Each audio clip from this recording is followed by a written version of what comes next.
All right, what up, Nerd Squad? Thanks for stopping back in. I got another no bullshit assessment for you today. I'm excited because we're finally getting to talk about one that I've been waiting over a year to do, and that is Fast and Furious, Fast 9, the Fast Saga, whatever you want to call it. Just came out last night, so I stayed up super late to check it out.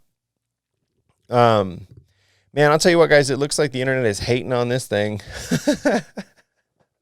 And, I guess I kind of anticipated it. The funny thing is, I guess the hard thing for this is this movie premiered, its preview, and, they had this big party for it last year, a year before, and obviously with COVID junk that had to push it and delay it. So, man, in my opinion, it kind of killed the hype for it because everybody kind of knew what was going on, but then kind of like what the hell? Like, we obviously got introduced in the preview to the fact that we are getting Dom's little brother in this movie, and it's kind of a what the hell, it's been 9 movies. How did we just now finally hear that there's another Toretto? And so I think I think people going into this already honestly had a kind of negative outlook on it because it seems very questionable at best. On top of that, these movies are definitely getting kind of out there as far as the stuff that's happening in them. So we'll talk about it a little bit. As always, spoilers. I'm not going to go full on through the plot of this movie, but I will kind of discuss some of the things that have happened in it. So, spoiler alert. If you haven't seen it yet and you're waiting to see it, go check out one of my other videos and then come back when you're ready for this one. But anyway, if you guys have paid any attention or checked out any of my content, whether it was the podcast or some of the other videos, you guys know I'm a huge, huge Fast and Furious fan. I love these movies. I love every single one of them. I do, no shame either. I just do. They're awesome, in my opinion, because I guess the difference is I understand what they are going into them. I know it's going to be crazy. I know it's going to be over the top and stuff, but let's backtrack a little. For me, I think that, when Fast and Furious, first came out 20 years ago, I was 15, 16 years old, just getting into cars and the car scene and things of that nature. So, it really resonated with me and kind of took off from there. My love for it, really, really came from then. And we've had 20 years of this and, 9 films and stuff. So it's been very, very easy to just latch on to these characters and the story and stuff like that.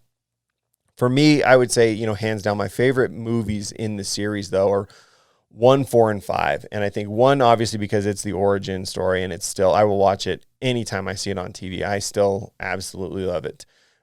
2 was definitely kind of wild.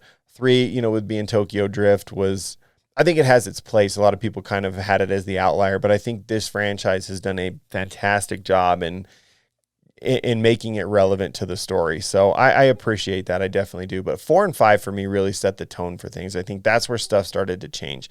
That's where Fast and Furious to me got on track with the characters and the story and what it was really truly going to become. Obviously going after that, after 5, 6, 7, and 8, they're over the top. They definitely are over the top. I mean, we're dabbling into this realm of James Bond and kind of, meets like superhero type shit and stuff. So I get it. I understand why people have kind of lost favor with the series, so to speak, and it's funny because they do, but these movies are still making hundreds of millions of dollars, each. So the recipe for success that they're doing is still working. So obviously they're going to keep doing it. But I will say Fast 9 has a lot to it. There's a lot of story to it. There's a lot of action. There's a lot of over the top. So it's a lot. It's a lot to take in. Overall, though, I enjoyed it. But again, I love these movies. And I understand, like I said, going into them, my expectation is that it's going to be over the top and it's going to be, no way. That's not, that doesn't make any sense. I fully know that going into it. I do feel like they're getting to the point with some of this stuff, though, that it is starting to, in my opinion, take away from the story a bit more. And honestly, I'm a little bit more concerned with the story than I am the over-the-top stuff. I like, excuse me, I like the action stuff and whatnot, but just some of the ways they're going about stuff is just, it's getting to be too over the top. And I think it was a few of the movies ago we started seeing it get that way. But it just is what it is. And if you can look past that stuff, I think you'll probably enjoy this movie. If you like it for the story side of things, you should enjoy it. Because I definitely did. I really, truly enjoyed this movie. Again, for me, my no bullshit assessment on it is that I really liked it. But it comes with the disclaimer. I think if you're a diehard fan like me, I think if you enjoy these characters and the storyline and you know that it's going to be crazy and over the top and unrealistic in some points. We've taken out planes, trains, tanks. I'm not going to even think about the submarine. I think you'll enjoy it too. It's a good fun ride. Other than that, though, like I said, I fully get why people are hating on this thing. I get why the reviews are bad and why some of the other channels on YouTube have put out reviews on this saying like it's just awful and it's like they're not even trying anymore and stuff. And I'll disagree. I really will. And like I said, I think you have to know going into it what you're getting into. And if you know that and you still enjoy that, then you're going to enjoy it.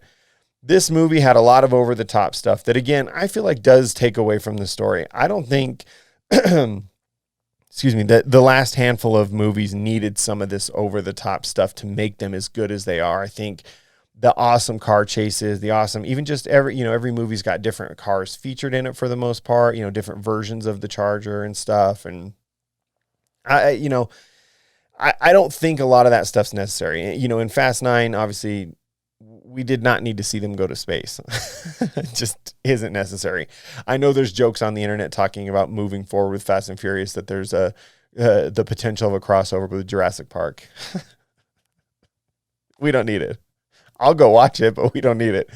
So here's the thing, though. The breakdown for me for Fast 9 is kind of like this.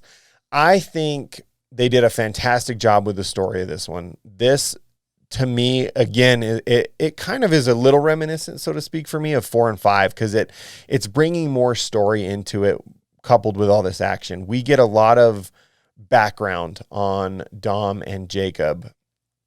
Jacob obviously being Dom and Mia's little brother, played by John Cena.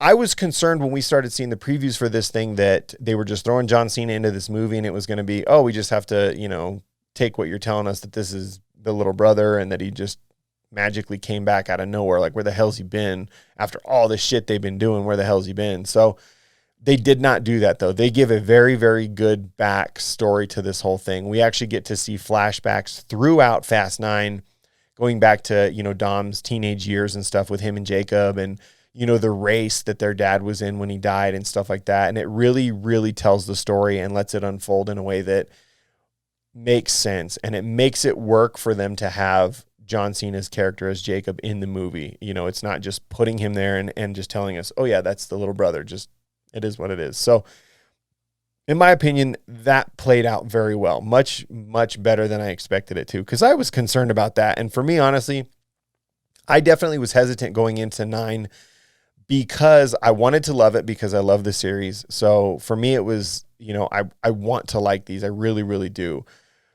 But for a year having to wait, but knowing because, they put the previews out a year ago and then had to delay because of COVID, we knew John Cena was going to be in it. We knew he was playing the little brother, but that was really all we got. So the speculation was, how are they going to pull this off? Are they just going to put him in the movie and have us just have to, accept that that's the case?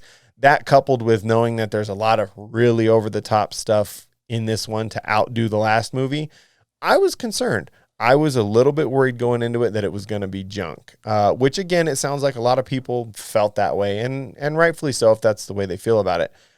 I don't. I enjoyed it. I really did. I will probably go see it again.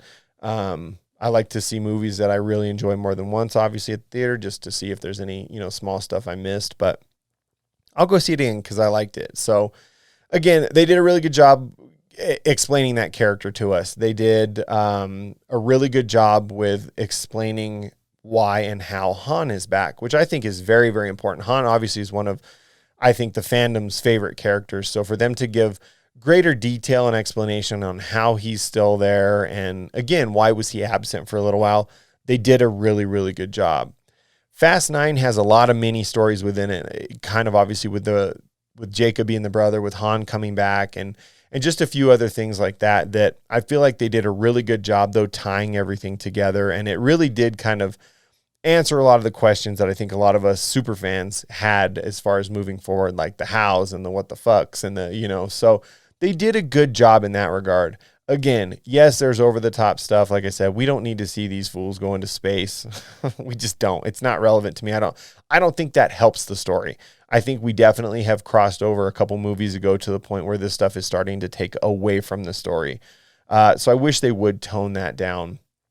We did get to see Mia come back into this one, which again, I kind of was thinking going into it, like, how are they going to bring her back, but not, Brian, obviously Paul Walker's character.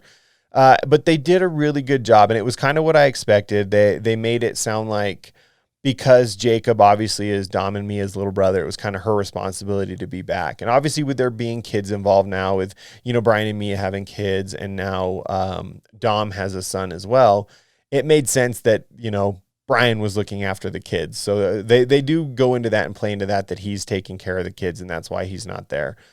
They also reference him at the end when they're having their traditional barbecue at the California house that's getting reconstructed, the backyard barbecue. There is a vacant seat at the table, and Dom mentions it, and Mia says, "Don't worry, he's on his way."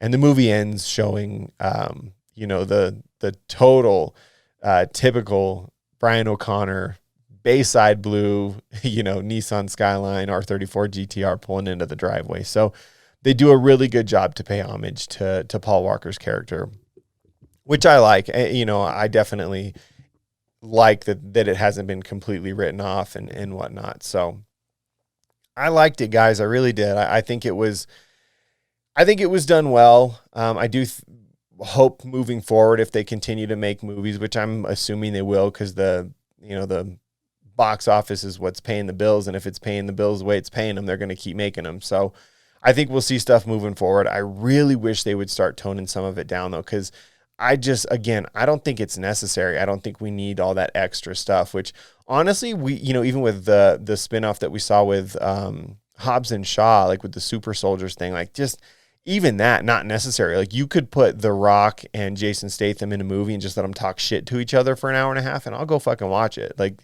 I don't need all this extra stuff. And I liked that they brought Idris Elba into the mix as far as kind of sort of into the Fast family, but I wish it would have played out differently, because I'm a huge fan of his. So I would have loved to have seen him have more of a role in the franchise itself, which, Hobbs and Shaw, I think, has kind of become the outlier movie that's not really part of any of this.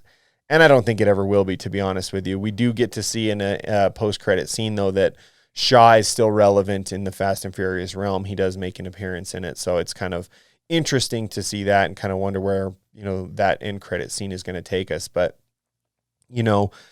obviously, guys, this movie just kind of follows Dom being at odds with his brother still, and it tells why. Cypher's back in it. So there's obviously this new tech threat that they're trying to, prevent the world from coming to an end on, and all this stuff. So very James Bondy, very over the top stuff, which, again, that's what we've come to expect. It's been the evolution of these movies, and it is what it is. I still like it. I still am on board. I think for me, it's just that I'm so attached to the characters themselves that, the rest of the action and some of that stuff I can overlook, because I'm more into the characters. Like I said, it's been 20 years with these characters, and that's a long haul. This is 9 movies. And so I don't know.